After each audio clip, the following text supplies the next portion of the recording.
John Hockenberry, author of Moving Violations. Why did you want to write this book? I wrote this book as a way to, in some sense, clear out my soul and mind of a whole bunch of adventures that were building up, over the period of 19 years, 15 to 19 years, which is sort of the period that I was working on this book one way or another, of just being a journalist and being an American who went from walking around normally to rolling around in a wheelchair. And for a long time, it was something I resisted. First of all, because I'm, in my 30s, and you just don't associate memoirs with people in their 30s. And then I resisted it because I didn't really want to do a John went here and John went there and, wild and crazy adventure book, with no other sort of intrinsic meaning than that.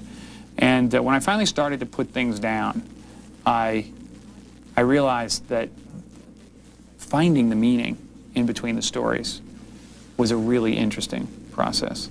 And writing the book itself was a journey. In addition to all, there's so many journeys in that book, but it was a journey to figure out, does it have meaning or is it just a bunch of random chaos of a kind of crazy guy named John? And what I discovered in the end that it does, and that a lot of our sort of struggles to make a mark or to overcome are very American stories that relate to why each of us is a citizen of this country as opposed to any other. And especially learning that in my reporting assignments around the world. Being an American is a very special responsibility in some ways to the broader human experience. And it's a great adventure. And that was, I was very surprised to discover that. Where do you live now? Live in New York City. Job? I work for ABC News. Doing what? I work for a television magazine program called Day One, which by the fall will no longer be on the air, but I'll be doing something for ABC. I don't quite know what. But, doing long-form documentary magazine style pieces, much the same what I was doing at National Public Radio, only with pictures and in the kind of loony world of network television. How long have you been at ABC? Since 1992, so about 3 years. And how long were you at NPR? 12. 12 years before that.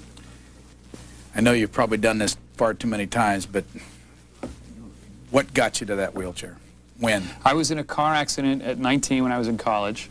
And, it was the kind of thing where I was a confused kid having a great time in college, studying mathematics, having really no idea what it was I might do with my life. Was hitchhiking, got in a car. The car went off the road because the driver, the two women who picked us up, myself and my college roommate, had been awake, driving for 30 hours, as kids often do when they're driving. Where were you in school home. At the time? I was at the University of Chicago, and we were hitchhiking to Massachusetts to visit my roommate's girlfriend at Williams College. We never made it to Williams. In Pennsylvania, the driver of the car fell asleep. I woke up in the back seat and discovered that the car was out of control, and we were weaving across the road in this crazy way. And I actually remember thinking, because I was in physics and math class in college, that what I was experiencing at that moment related to some of my assignments, forcing bodies being acted upon by forces in space. You had this tremendous feeling of gravity, this visceral sense of being plummeted and tossed about on Earth, and the idea that you were alive inside this car didn't really matter.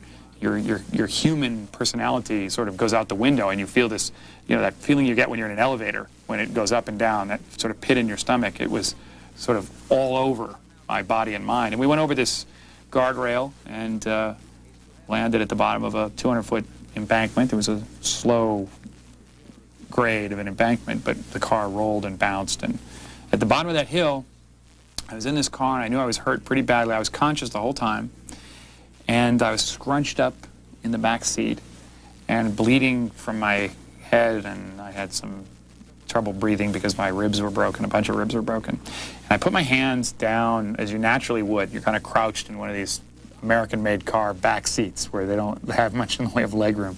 And I put my hands on my knees, and nothing. It was like they were somebody else's knees. And at that moment, and I describe it in the book, that was the moment that began this other journey in this other body. And I remember thinking, okay, so something has broken my back, so something has broken that spinal cord, so, you know, number one, I might not walk again.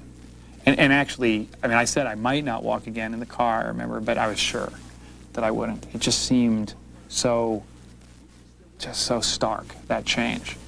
And anyway, I was in that car for a long time, and some paramedic firefighter types came upon us. It was on Route 80 in Pennsylvania, and sawed the car, you know, into pieces to pull me out of it. Thank God for a truck driver who was behind us, who put out this fire that was going on at the same time. The driver of the car died, so in a sense, I was very, very lucky.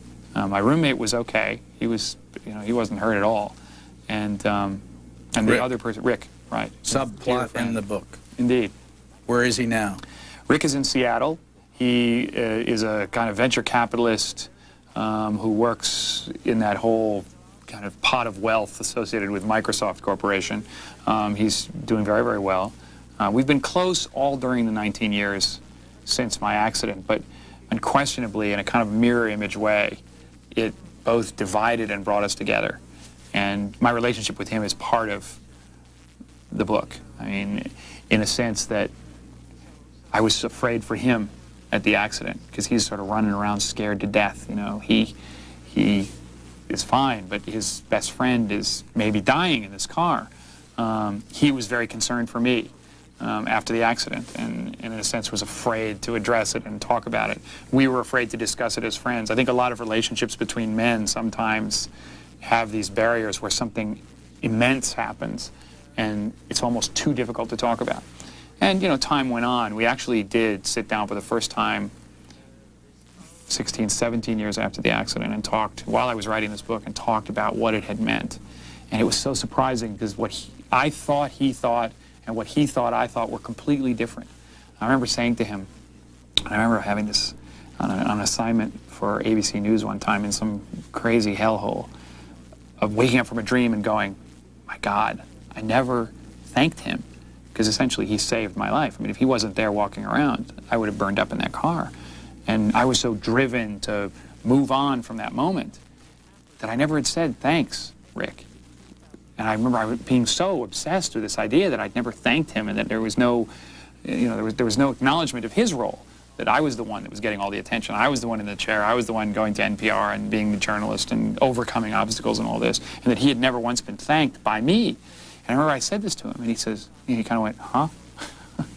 You know, he said, what a silly thing, you know. And both of us being so moved by that, that we had carried around in our lives, in our little packet of life that we all carry around with us, these like strange questions and weird presumptions about things. And in a way, it was a relief to kind of move past that in the course of writing this book.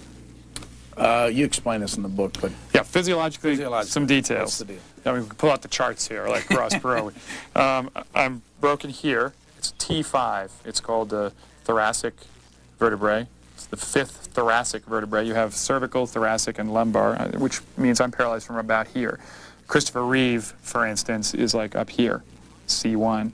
And a lot of individuals, a lot of war injuries are much lower, so like way down here, because if you take a bullet here, it's probably going to end your life because it's going to go through your heart. But if you take a bullet down below, so a lot of the paraplegics, for instance, from World War II and the Vietnam War era are low. Car accidents are often in this area or the neck area. So I'm paralyzed from here down, which means I can move my arms, and, you know, I have good upper body, and it's literally dead from here down. I mean, it's no sensation. It's not dead. Actually, I'm wrong to say that. It's very much alive. It's very much part of me, but it's you know, no sensation. How tall would you be if you were standing straight? 6'1". You know, there's lots of stories in here, and I want to ask you first which story people talk the most about, and I'm going to ask you to tell one of the stories that's so out of context with what people normally hear here that might surprise them. But which story in here that people tell you well, they like the most? I was at a signing out in California, and, you know, people are just starting to read this, and so it's just sort of getting out there. I mean, a lot of people for years would ask for me to tell the story about being at Khomeini's funeral, where I was there and met this really funny character, and I could tell that story. Or they would ask, how did you get started at NPR? Or I missed a deadline because I couldn't get my wheelchair into a phone booth. And a lot of people have heard those stories. But now that people are reading the book, I was at this signing in California, and I was trying to figure out something to read. I'd read one story, and they'd enjoyed it, and I was thinking, well, what else should I do? And then people were calling out. And so people were asking, about the time the bus ran over you, or about Jeannie and Jeff, these two mentally retarded people who I worked with years and years ago, and how we went onto this beach and almost got arrested. And tell the one about Radwan, a story about this Palestinian boy who I befriended, young man who I befriended and gave a wheelchair to, and it resulted in this, amazing event that happened in the course of the Intifada. But just the fact that they're asking that these stories have a certain life outside of me, and that they're associated with like paraplegics and wheelchairs and disabilities, stuff that often gets discussed exclusively in a context of, welfare or the ADA, it's very satisfying. It's very satisfying. None of those are the story I want you to talk about. I didn't think so, Brian. I didn't think so. This story that I happened to, when I started reading this, I opened the book up and I went right to this page. And it's a story about Martha's apartment. Right, which used to be our apartment. Yes. Who is Martha? Well, Martha is someone I don't want to talk too much about, because part of the reason that the story is in there is that, it's not her real name. But suffice it to say that in a large Midwestern city, I had a relationship with a very wonderful person, and it didn't work out. And I had just recently moved out of what had been our apartment. And she's, happily married now and has her own family, and she and I are friends. However, at that time, we had just broken up. And part of the reason we had broken up was that, she had difficulty imagining, and I think a lot of people sometimes do have difficulty imagining that they would be together forever with someone who has a disability for one reason or another. And in a way, she couldn't deal with it. And so that was I was inclined in some ways to like, well, I'll get her. I mean, in a way, it made her more attractive to me in some ways. And this is part of the theme of the book. It's like, why are you attracted to things that are, why are you attracted to the stairs? Stick with the ramp, John. What year was Stick with the ramp. This was mid-'80s. And so we had broken up, and I had moved out. And at the same time, about the same time, the NASA, the space agency, was soliciting journalists from all over the country to apply to become the journalist in space. They wanted to send a journalist up. And the program was discontinued after the Challenger disaster, where 7 people died, including Krista McAuliffe, the first civilian teacher to go up into the space shuttle. But at the time, they were still soliciting applications. 2,000 or so applied. They narrowed it down to 100, and then they narrowed it down to 40. And I was one of the 40. Cronkite was one of the 40. Geraldo didn't make it into the 40. Okay, so there was a lot of press about this, and there was a lot of press about the fact that among this 40 was this guy in a wheelchair, me. And Martha, who was my friend at the time, even though we had just broken up, was thrilled by all of this. She just thought this was so fascinating. And we had dinner the night before I went on the CBS Morning News. I was going to be the guest. Walter Cronkite was going to be the guest because he was one of these 40. And, I was in radio at the time. I was, just a little, I'm still just low on the food chain and the media, but at that time it was just, wow, you're going to be on TV with Walter Cronkite. And so I went out for dinner with her. She was just, she couldn't be happier. And it sometimes happens in these relationships where, you break up, but you kind of, well, maybe things could work out kind of thing. And we had one of those maybe things could work out kind of dinners. In the course of this dinner, she mentioned that she had also been seeing some other people, but that didn't register with me at all. Stage manager.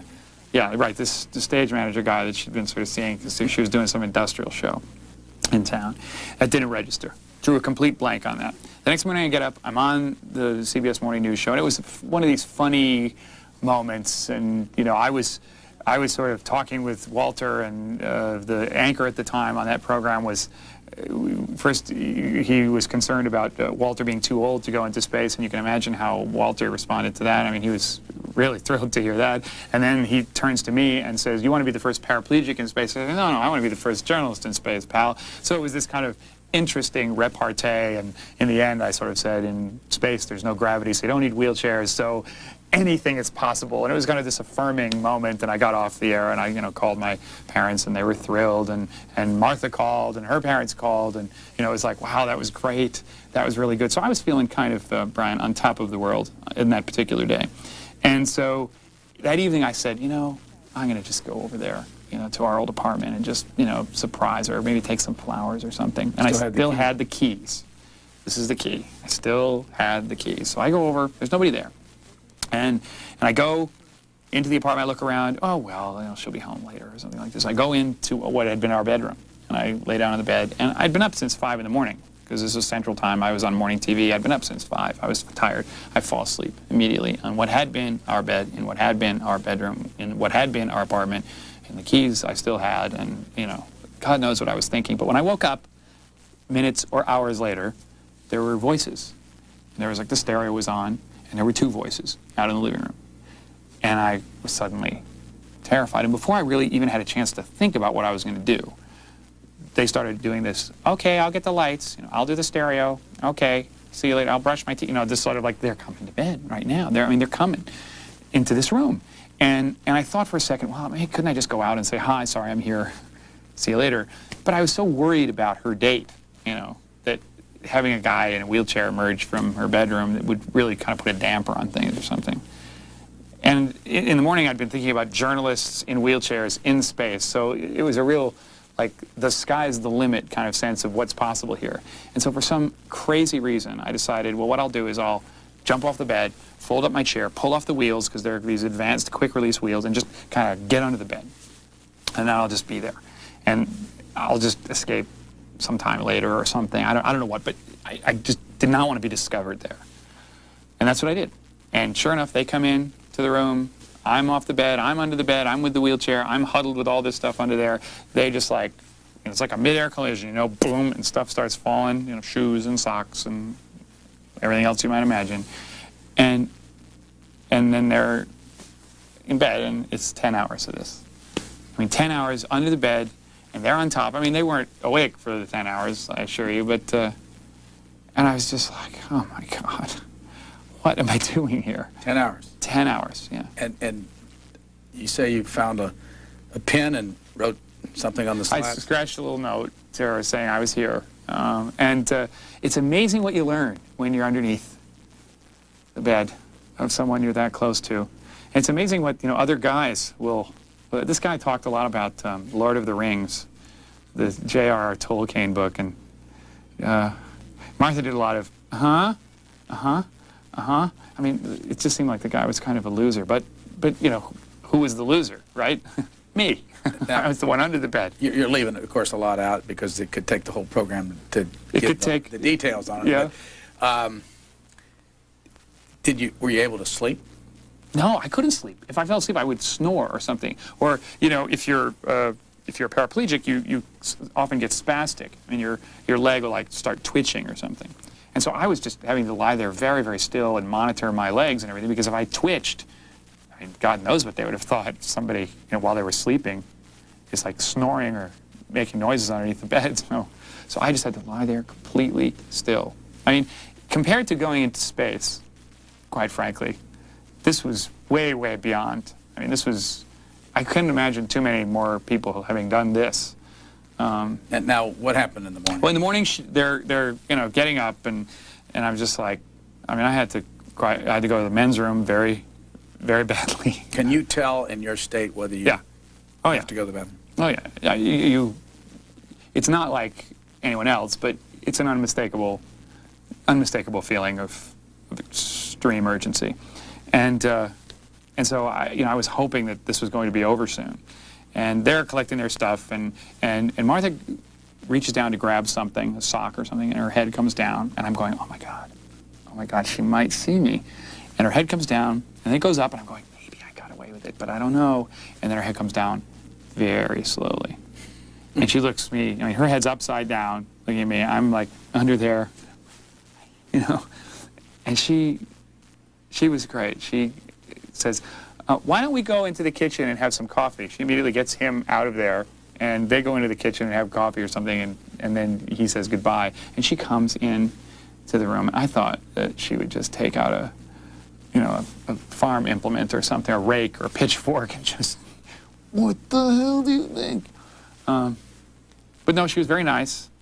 I gave her back the keys. Here, keep these. I don't need them. But the moral of the story there was, in the guise of it can be done physically, all right? You can get yourself into some extremely bizarre situations. And in a sense, physical rehabilitation in America, the adventure of it is this idea that, hey, people say you can't do that, but you can. It turns out you can, and hey, I'm going to do it.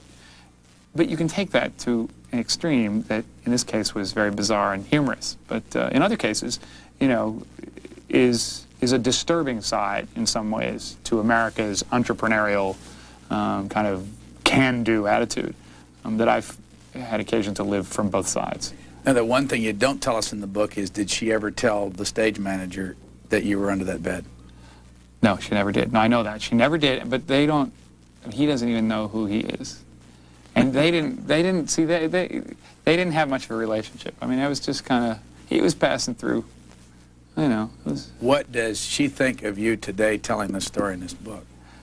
if I was using her name, or if I was telling anything so that anyone could recognize her at all, she would hire someone to come to New York and kill me. But we're good friends. The other story that I want you to tell is the Christmas Eve taxi cab driver story. New York City. Yeah. I'd come back from the Middle East, and the one thing I learned being overseas was that the third world has a character of improvisation to it, because I think there's a perception in the third world that things aren't going to work, phones aren't going to work, the TV's not going to work. The infrastructure is not fundamentally on your side, which is identical to the experience of being disabled, or certainly being in a wheelchair in America. It's not like people are against you particularly, but you have an expectation that you're probably going to run into a lot of surprises between point A and point B. The advantage in the third world is that when you meet people between point A and point B and you need help, they're like, there's a kind of a cooperative spirit in the third world about issues like getting upstairs or going here or getting from here to there, which was very refreshing. And so I came back to the United States really used to that kind of 50 people lifting me up 4 flights of stairs to interview, some Arab leader or something, and that was not the way it works in New York at all, and it was not the way it works in America particularly. I think somehow culturally, if I'm in front of some stairs and hi, could you help me get up the stairs? There's more a sense of, isn't there a ramp? Didn't we pass a law? I mean, isn't in this country? Yeah, in this country. I mean, there's more of a sense of, oh gosh, didn't they? I thought they were supposed to deal with this, And it's like, no, we'll deal with it. We'll just go up the stairs, all right? We'll get more people, and we'll go up the stairs, and that is frightening to Americans in a way that in the third world it's just not frightening. So I was full of this coming back. And on Christmas Eve in New York City, I'd taken a cab up to a church way up in the Upper West Side that I thought was having a midnight service, and it wasn't, as it turns out. Riverside Church? Riverside Church. Great, fabulous church, but they weren't having a midnight service. I don't think they ever do, but I had bad information. Anyway, I get off in the back where the wheelchair entrance is, and I say goodbye to the cabbie that brought me uptown, thinking that, well, they have the door locked, so if I go around front, I'll certainly see somebody and they'll unlock it for me. Well, I went around front and discovered, in a 40-mile-an-hour wind, that there was no service, there was no nothing, and here I am stuck on 125th Street and Riverside Drive. With no coat? With just a kind of a Christmassy sort of jacket, but no parka or anything, no winter clothing on, per se. And I needed a cab downtown. What time of night is this, midnight? It's just before midnight. It's like about 10 minutes of midnight. And one cab passes, didn't stop. Another cab passes and didn't stop. And I'm beginning, a lot of times in New York, you have to wait for taxis. I mean, in the rain, for instance, you have to wait for 5 taxis before someone will pick you up if you're in a wheelchair and you're by yourself. If you're in a wheelchair with somebody, they'll stop. If you're in a wheelchair by yourself, you have to kind of take your chances. If it's nice out, you'll do a little better. If there's a 40-mile-an-hour wind and it's Christmas Eve, believe me, you don't do very well at all. And one cab passed me by, a second cab passed me by, and I remember thinking, oh, come on, Santa, It's time for a break here. Let's just get me downtown again. I'm freezing. And the third one passes me by. And then somebody comes and sees me, a cabbie comes and sees me, and starts to pull over, but then changes lanes. Goes over into the left lane, but he's caught by the light. So he's stuck there in the intersection with his turn signal on, turning left, pretending like he hasn't seen me. Well, this is ridiculous. So I roll over, open the door, and say, "Can you take a fare?" He says, "Yes." I get out, I get into the back seat, I fold up my chair, and I say, "Please put the chair in the back, in the trunk." And I did. I absolutely said please this first time. And he goes, "No, it's too cold." And I said, "But you know, you do it." Which, of course, doesn't really speak to the issue of why I was in the chair to begin with. What year was this? This was 92. This was 92. 3 years ago. Yeah, that's right. Very recently, really. And I said, "We just put the chair in the trunk." And then he said, "No, man, no way." And then finally I just said, "Well, you just put the damn chair in the trunk." And then we were fighting. And then he was just like, "No way, no way. You're bitter. You're crazy. No way." And it was just like at that point, I thought to myself, if I have to get out of this cab, this will not pass. I think a lot of people in America come to these moments of, this will not pass. And in my case, what I did was I closed the door to the cab, and I was so livid and angry. And I wear these white handball gloves. A lot of people in wheelchairs wear gloves of one kind or another, but these are fully fingered gloves. And I hauled off and just bashed the passenger side window in the cab, and it shattered. I mean, when you're that angry and you've got really excellent upper body strength, you can do that. And I went around front, and I just put a fist through one headlight, and then put a fist through the other headlight, and then I went around to his side, and I was going to do the same with his window. I wasn't going to attack him, because that wasn't my interest. I just was going to leave a sign on his cab of what had happened. And I started to haul off and smash his driver's side window, and I noticed there was blood all over his face. And that made me really angry. At that point I went, I did not lay a hand on you. That is, you are not bleeding. I did not hurt you. How dare you look like, you've just been slashed. And at that point I realized, as I'm hauling back to smash this window, that it's my blood that's on his face. And I've like cut open on this thumb here an artery in my thumb, and it's just a big mess, an unbelievable mess. And so I roll away.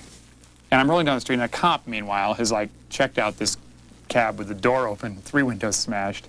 And the cops come down, and they talk to me, and they said, "Did that cabbie try to hurt you?" And my only thought at this point, and I'm bleeding, is like, how dare you think that that cabbie was hurting me? I was going to kill him, all right? Just because I'm in a wheelchair doesn't mean I can't kill this cabbie. I mean, we're having a kind of affirmative action discussion here on the 125th Street and Riverside Drive. And anyway, to make a long story short, I spent my Christmas Eve in the emergency room of St. Luke's Hospital getting it stitched up. It wasn't a terribly serious injury, but it was a lot of blood. And the intern noted that of all the people that he had certainly treated, I was perhaps the one who could least afford to lose my thumb. But, that's a story about anger. It's a story about a particular moment, a particular Christmas moment when you wanted things to turn out a particular way and they didn't. But I included it in the book because I think especially today, America in individual moments is confronting the anger of groups. And in a sense, we're kind of blocked in our ability to express it other than in violence. And I think it was a surprise to me that I regretted very much what had happened. I think that cabbie was wrong, and I, just could not imagine a worse thing to do to him. But as I was going to the hospital, I just realized how stupid it was what I had done, even though I was righteous in some crazy kind of way. And America's full of that today, full of that, Waco makes me angry, so I'll blank, or, my brother was the victim of a drive-by shooting, so blank. And in a sense, the political story of America in the late 90s, I think, is dealing with these pockets, individual pockets of anger in a very well-armed society. And part of the message, I think, is to try to find a language for expressing one's frustration in America through our democratic institutions without having to, put your fists through the cabbie. On a wholly different matter, you tell the story about a colleague at NPR, you didn't name him, who, when you would be wheeling down the hallway, he'd slap himself up against the wall and make some comment about, you know, making sure that you had enough room to go by. Explain what that was all about. When I went to NPR, I mean, the first time, I came from the Pacific Northwest, where it's a little more kind of folksy and... What state? Oregon. What in city? Washington. I was in Eugene, Oregon. That was where I got my start in radio. And I went from KLCC in Eugene, Oregon. I worked in Seattle for a while. And when I started in radio, my idea was, you know, I wore overalls to work, and I didn't wear shoes because I didn't walk, man. So, hey, I didn't need to wear no shoes, man. And so that wasn't really going to translate well in an office working in the nation's capital at National Public Radio. So I had to acquire, I mean, it was a totally new experience for me, working in an office around lots and lots of people who stood and walked. And what I discovered is when I would roll down the hall, they're fairly narrow halls in NPR's old building over there on M Street in Washington. And, you know, people would come around a corner and they'd see me rolling towards them and they'd go, you know, like they were going to get run over. And I had to admit at a certain point that I would go fast. I was certainly going faster than a walk. You don't use a motorized? No. I'm just pushing along. And so, you know, it was abrupt. Certain people would take this to extreme, though, and this particular individual would do a whole, like, bullfighting routine and this kind of, oh, gosh, you know, sort of jumping out of the way of me, thinking that it was this kind of, you know, sensitive, sort of informal way of dealing with my situation. When, to be truthful, I mean, unless somebody was startled by me, most people just didn't give it a thought. I mean, they just walked by. And one day, this fellow says to me, you know, John, does everybody do this when you go by? I remember looking at him going, no, just you. And why are you doing that? And it, you know, it was such a lesson. What I've discovered always in journalism, what I certainly discovered in the office environment at NPR, is that how people deal with you says a lot about them. As they attempt to find out more about me, certainly to find out more about the wheelchair. For instance, you know, in New York, cabbies from India, for some reason, always want to know what happened to your legs, and they always want to know, you know, was it your fault? Was it an accident? And they want to go all the way through the story, and it's, oh my God, oh my God, oh my God, oh my God, oh my God, and then I pay my fare and it's like goodbye. You know, it's like goodbye, oh my God. Americans, cabbies, typically want to tell me about, like, their relatives who are in a wheelchair, or the time they spent in a wheelchair, or something like this. There's a certain kind of cultural dimension to the way people approach things that are different, in my case, being in a wheelchair. And it's always been fascinating, it doesn't fully describe the person, but it reveals these differences. And it's always been very, it's kind of a narrative. And part of that is what I try to bring out in the book. First book? First book. Where did you write it physically? Where did you sit? New York City. I'd lived in little studios and garrets when I was in New York, and during most of my life as a journalist, I decided when I got the contract to write the book that I really wanted a serious office that would have some space, a place where I could find quiet, a room of one's own, as Virginia Woolf wrote in her memoir. And so I got this place on the Upper East Side in Manhattan that looks over the water. It actually looks away from New York City. It looks out over Long Island Sound. And I would get up very early in the morning, about 4:30 in the morning, and get my coffee, and I'd be at the word processor at about 5. I'd stay there till about 10 a.m. Then I would hop in the shower and go off to ABC News, where I had my other job, and work there until 8. And then try to do something to get my mind off of both of those things. Get home about 11, go to sleep, wake up 4:30, do it again. A good day was 2,000 words. A bad day was having to erase, you know, 100 or 200 because you looked at it and you went, no, it's not working. And an average, I would say, was probably about 800 or 900. Where is this cover photo taken? Where was it taken? My favorite place to roll in the city of New York, which is over the Brooklyn Bridge, which is the two best wheelchair ramps in the city of New York are the Brooklyn and Manhattan sides of the Brooklyn Bridge. It's one of my favorite places. When was it taken? It was taken, when was that taken? It was taken late last year, or late last summer, I guess, like November, or excuse me, August, September. How many days do you think you sat at that word processor at 5 o'clock in the morning? Well, I started writing the book in January of '93, and I finished pretty much by August of '94.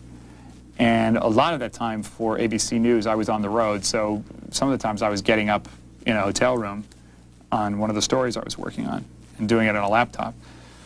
But I would say, oh boy, I really haven't thought about that. I would say hundreds. Was it worth it? Oh, yeah. It was sometimes it was my sanity from television, and some days television was my sanity from getting through the book. Doing them together was a great thing. But yeah, it was very much worth it. I mean, the reason that it's worth it more than any of the adventure stories and the humorous stuff that happens in there and getting that down on paper was the opportunity that I had to explore a family member, my Uncle Charlie, who's mentally retarded, who I discovered in the course of writing this book was alive and living in upstate New York. And part of this book is the story of why at age 6 he was sent away, never was a part of our family, and was institutionalized and really was cut off from us. And who, I mean, I wanted to ask you in conjunction with that you dedicate this book to Margaret Peggy Zinn. Right, who died in the accident. You want to thank Richard Rutkowski. Who's my college roommate. Tom Hockenberry. Who is my grandpa with one arm. And Charlie Peter Slagle. Charlie Peter Slagle is my uncle.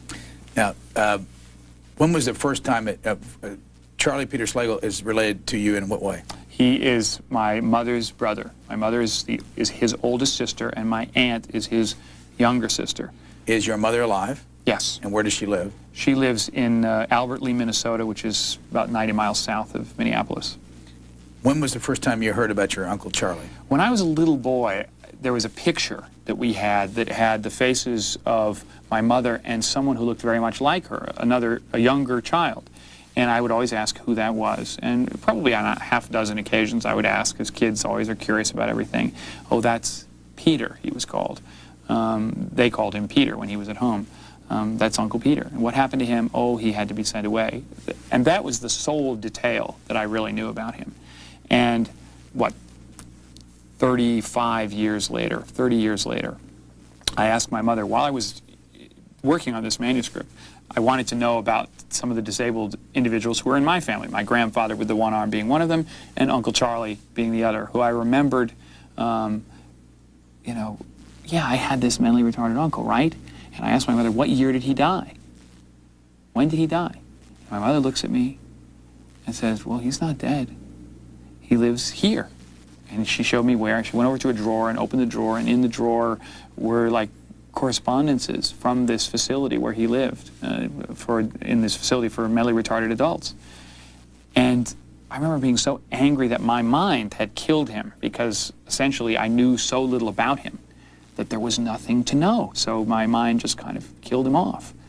And I remember feeling that of all the things that motivate me in this book, the idea that because of some detail about one's existence, wheelchairs, mental retardation, whatever, Republican, Democrat, that people will decide who you are and put you in a box, a category of some kind. In his case, literally a box.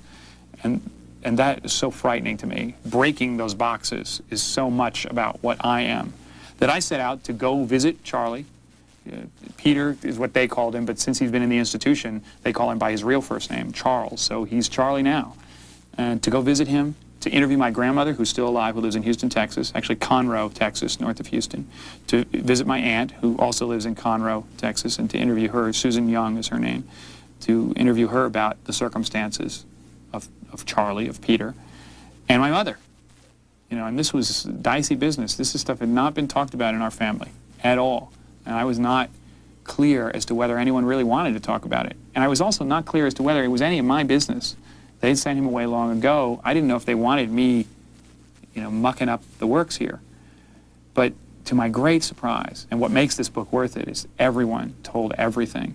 And visiting him was a wonderful experience. I mean, he's profoundly mentally retarded, but when you look at somebody and know that they're of your blood, of you, and that the fact that he can't talk, or that you can't play softball together, or that you can't talk about the World Series, is so unimportant to be reconnected to him again, and to have this book be a part of that. It means really a lot to me. You took your guitar along. Yeah. Well, I had heard when I was interviewing my grandmother that he could sing Red River Valley. That when my grandmother was fighting to keep him, to train him, or just to make him normal, which is something she ultimately failed at for reasons that weren't her fault. Medically, he wasn't going to be normal.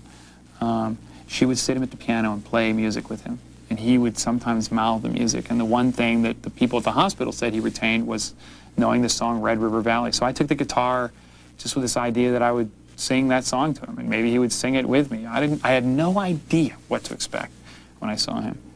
And he didn't sing with me. And it didn't matter. But it was, you know, we sat around and I played some music and he watched, and the other people in this home sat around and watched. It was just, I wanted to bring something to him. I didn't just want to be taking impressions, pictures away. The accident happened when you were 19. Right. You're 38 now? 39. Just turned 39. And how old's Uncle Charlie? Uncle Charlie is in his late 50s now. And he's like 58 or 59. And he's 59. And, you know, he's a healthy, I mean, to the extent that he can be, man who looks very much like my mother, you know, and living in upstate New York, outside of Rochester, New York, a town called Phelps, a little town on a little 2-lane highway. Another part of the book that I remember is you detailing all of the gear that you took with you when you went to the Middle East the first time around. I was so paranoid. What year? When I went, in 1988, early 1988, I went off to the Middle East. The Intifada, the Palestinian uprising, taking place in Israel and the occupied territories, was at its height at that point. And it was the biggest story in the world. And NPR was sending me over there. And I was terrified. I mean, I would not admit this to anyone at the time, but I was terrified. And so I just thought I was going to miss out on the story. There'd be too many steps. I wouldn't be able to do what I'd really not been in that kind of terrain before. Had you ever been overseas? I'd been overseas as a tourist, but never as a journalist. Why did you want to go?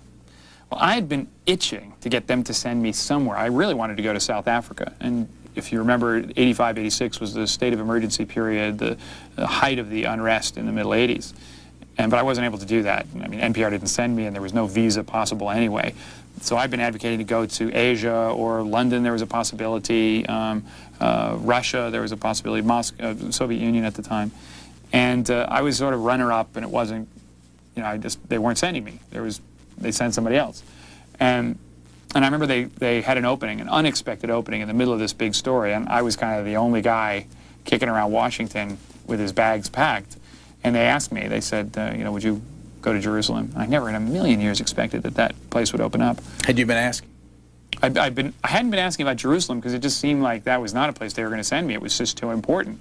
But they were quite literally desperate to get somebody over there. And they knew I was smart. They didn't think, you know, it wasn't like they scraped the bottom of the barrel. But I was quite literally the only person who could go tomorrow. And I did. When they said, could you go, I rented the apartment. I packed up my stuff. I was out of there in a matter of a couple of weeks. But when you say pack your bags, how many wheelchairs? I took probably 4 sets of wheels, 3 different sets of tools, a zillion gloves, you know, because I didn't think I would be able to get gloves over there. I took 2 full wheelchair frames and components. I took a million tire tubes and tires, and I mean, I was held up at the airport because they thought I was a smuggler. The Israelis, why are you bringing the rubber tubes? We have them in Israel. We have cars in Israel. We have tools in Israel. We have, you know, I mean, this is what they would do. But I was so paranoid that I had to have everything that I could possibly have.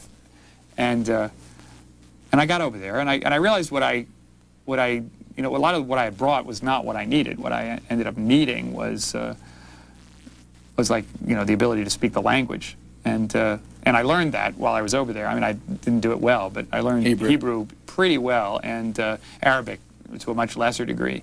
Actually, what I discovered is that if you're Western and you speak Arabic well, it's often harder to work in certain places unless you've lived there for a long, long time, because the assumption is that you must be a spy. that you learned your Arabic in some secret either Israeli or CIA school, and that you're spying on them. So often being able to speak broken Arabic, and a lot of people, of course, speak English, helped you. So you learned, and immediately I discovered that being in a wheelchair was an advantage over there, as opposed to being a horrible disadvantage that was going to, condemn me to not getting the story. Did you really wheel into the old Jerusalem city? Yeah. Unaided? Unaided. By yourself? When I got to Jerusalem, I was so fascinated to be somewhere where I never thought I would go under any other circumstances. But as a journalist, I was there, and I was going to live there now. And to see this walled old city, and I remember rolling up to the arch at Damascus Gate and feeling like, in Alice in Wonderland, you're just going to go down the rabbit hole and you don't know what's at the other end, but you'll just figure it out when you get there. Just wheeled right on down the old... Just right on down, and I was so different from a tourist at that point. I remember feeling so slightly with some trepidation about what the heck was going to happen. But the idea that the fact that I was in a chair made what I was doing so much of an adventure, way, way beyond just walking through with your shorts and your camera, picking up some souvenirs. I mean, what I was rolling on was part of the history. Indeed, the old city is ramped, because the old carts for delivering grain and delivering agricultural products, they would be rolled down these old stone ramps that actually were no good for wheelchairs. The ramps were like outside the width of my wheels, so I actually had to bump down one stair at a time. What'd they call you? They called me Sahafi Kursi Mutaharik, which is journalist of the wheelchair. I mean, first they thought I was a tourist, and then I said I was a journalist, and they would say, Sahafi. And then Jerusalem is a place of immense tragedy and pain, but also immense celebration and extreme emotion. And I was sort of bouncing down these steps, and people would call from windows. It wasn't like, Great White Father visits Jerusalem, but there was this sense of, hey, look at that guy in the wheelchair. And someone from another window would call, it's the journalist in the wheelchair. So you'd hear, who is this? And it's Sahafi Kursi Mutaharik, Sahafi Kursi Mutaharik. And then word travels fast in a place like Jerusalem. I would be like somewhere on the West Bank, and someone would come up to me and they go, Sahafi Kursi Mutaharik? You would be, you're the guy that we heard about? Sahafi Kursi Mutaharik? In Gaza they would say that, oh, Sahafi Kursi Mutaharik. Like, I know about this guy.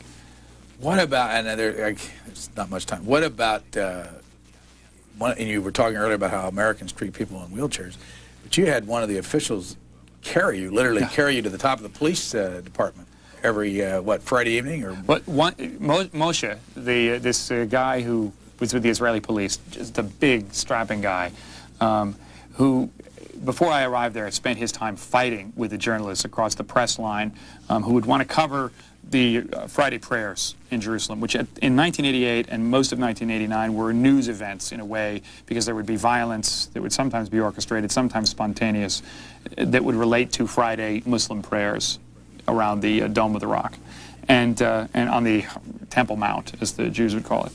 And to get there, you had to go up these stairs, and Moshe would fight with the reporters all the time. I mean, the Israelis were not happy with the coverage they were receiving. They were, having a very difficult time with the story, and there was a lot of animosity between the police and the journalists, as there often is. When I showed up there one day, I come to the front, and it's the last place I can go, and I'm with a bunch of journalists, and Moshe picks me out. And as an impulse to help me, but also as an impulse to completely irritate the rest of the reporters there, he grabs me, puts me on his shoulder, and off we go to the top. And all the journalists are, and it was not the last time that something like that happened, but suddenly just being in the chair pushed you to the front of the line in a way that was way, way beyond, the handicapped parking spaces outside the movie theater. And I was the agent of Moshe saying, if you're not a wheelchair, forget it. But my friend John here is going to go to the top. And it was an interesting, crazy dynamic. I befriended this guy. In some ways, it was a problem, because if I was ever somewhere in the West Bank and he was like coming up to me going, John, how are you doing? Then all the Palestinians, figured that I was, not necessarily going to be their friend. So the loyalties and who you befriended and who you didn't befriend were strange enough already. To have the wheelchair there and to have Moshe lifting me upstairs created even more problems. You tried to get into Iraq. Yes. Didn't make it. Well, I tried to go to Baghdad. I mean, Baghdad. And I really wanted to go to Baghdad. I made it into northern Iraq during the Kurdish uprising, but I wanted to go to Baghdad. And it was something I wanted to do for perhaps the wrong reasons. I mean, I knew Peter Arnett. I knew the people who were there. I mean, I was friends with the Middle East Press Corps who was there, the real hardcore people who were in Baghdad during the Gulf War. And we had most of our people deployed in Saudi Arabia. So there was an editorial reason to go to Baghdad, that we needed the other side of the story. But I really wanted to go there. There was this idea that being in the wheelchair on the roof of the Rashid Hotel was going to be something that was very, very meaningful, and I just thought that that was something I wanted to do. And NPR found out, some of my editors found out that the elevators didn't work at the Rashid Hotel, something which I knew and which I encountered frequently in my travels, but we never talked about this sort of thing. And they had also asked people from the networks when they were agonizing over whether I was going to go in or not, you know, if John gets to Baghdad, will you tell your people to help him? And of course they responded as you might expect. They said, what, are you out of your mind? Our people are very busy, and we can't guarantee anything of the kind. Where of course my relationship with them was personal and one-to-one. I mean, if I'd showed up in Baghdad, they would have gone, you know, what took you so long, John? And you know, we beat you to this story. Whereas sometimes I would show up first, sometimes they would show up first. So I had no doubt that I would be able to function there. But I remember when they got this information back that they weren't going to help me. They called me and said, if the visa comes in, the Iraqi visa, you can't use it. We're going to give it to another reporter. And I remember feeling for the first time, and I had a really good record at NPR, that this was something that was an obstacle. The wheelchair was sort of preventing me from doing something I wanted. And it was very frustrating and very upsetting, but I also knew at that point that the reason I wanted to go wasn't about journalism. It wasn't about doing the story of Saddam Hussein or anything. It was about me. And I remember realizing I wasn't going to Baghdad. And I remember feeling very embarrassed that the idea that I was going to miss something by not being in Baghdad would be a part of my journalism. What about the donkey ride? Well, so what happened was, sort of stung from that experience, I go off to the next story, the Kurdish uprising, really feeling as though, you know, maybe I'd done something wrong, maybe I'd, you know, really been inappropriate in some way. And the Kurdish uprising happened in northern Iraq, and I took a cab to the Turkish border, and I remember realizing that the roads were going to end and that it was just going to be a mud hole. And I didn't know how I was going to get to where the refugees were streaming across the border because Saddam Hussein had bombed and strafed the Kurdish towns and villages, and people were moving north and east into Iran and Turkey. And I remember saying to myself, I'm going to have to get out of this chair if I'm going to get there. And the only option was to get on a donkey and to go over the mountains. And so I did. And I remember when I did that, there were two feelings that I had. One, the donkey was walking. I was on legs again. It was this rhythm of being on legs that was so different from being in the chair, and that was a sort of a wondrous experience. That how do you stay up on a donkey? You just hold on for dear life. I mean, they tied my ankles underneath the belly, and I get on this donkey, and it was kind of like the under the bed situation where you get under the bed and you don't really foresee what the consequences are, and you know, 8 hours later, in the case of the donkey, I was up on this donkey and I was saying, okay, I'm doing all right. And it was only going up the first ridge that I realized I was committed to, you know, 12 hours on this animal.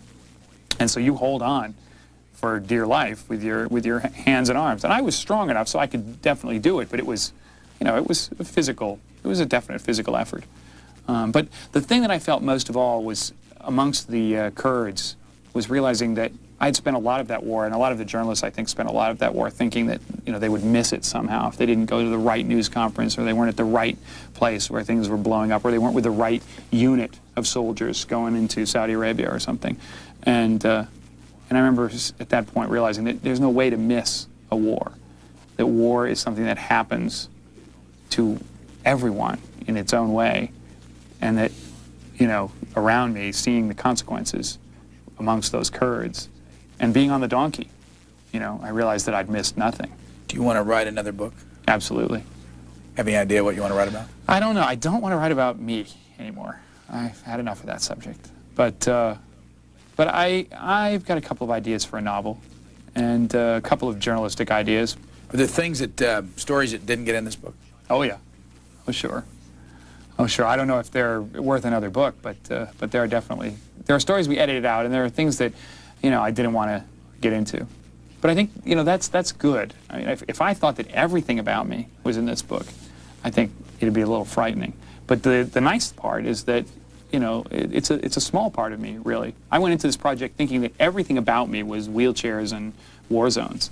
And when I'm finished, I realized that, no, there's a lot more to me than that. Of all the things people say to you since this book's been out, what is something you don't like to hear? Well, I got asked this question the other day. You've overcome so many obstacles and you've inspired so many people. What's the favorite obstacle you've ever overcome?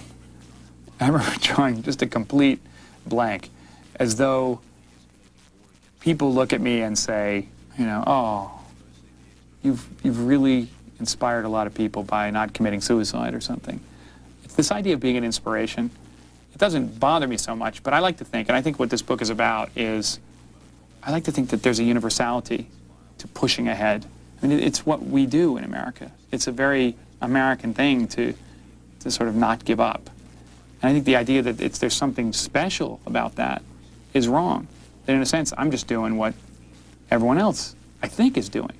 So then what's the best thing they've said to you about that? The best thing they've said to me is there was actually an extraordinary review in the New York Times, and other people have picked up on this. I mean, in a certain way, when I was getting to the end of the story, you know, I thought to myself, the idea of a powerful individual who has a few problems and goes into a situation trying to make the best of it and worries about whether they're going to get asked the wrong thing or something, and then is easily sort of made angry, was an interesting metaphor for America as a superpower. That America sort of comes into a situation and says, we're going to take care of it, and then things don't go quite right. And, you know, part of our experience since the end of World War II has been that, this idea that, you know, America is sort of worried about itself and, you know, acts a bit like a oversensitive character in its dealings in the rest of the world. That my physical experience in a wheelchair and the experience of being different could mirror, in some sense, America's experience as a superpower in the world, and that people would get that. When people have noted that and said, I get that, that's really satisfying. That's the best thing. Here's the cover of the book, and the author is John Hockenberry, and it's called Moving Violations, and we thank you for joining us. It's been a real pleasure.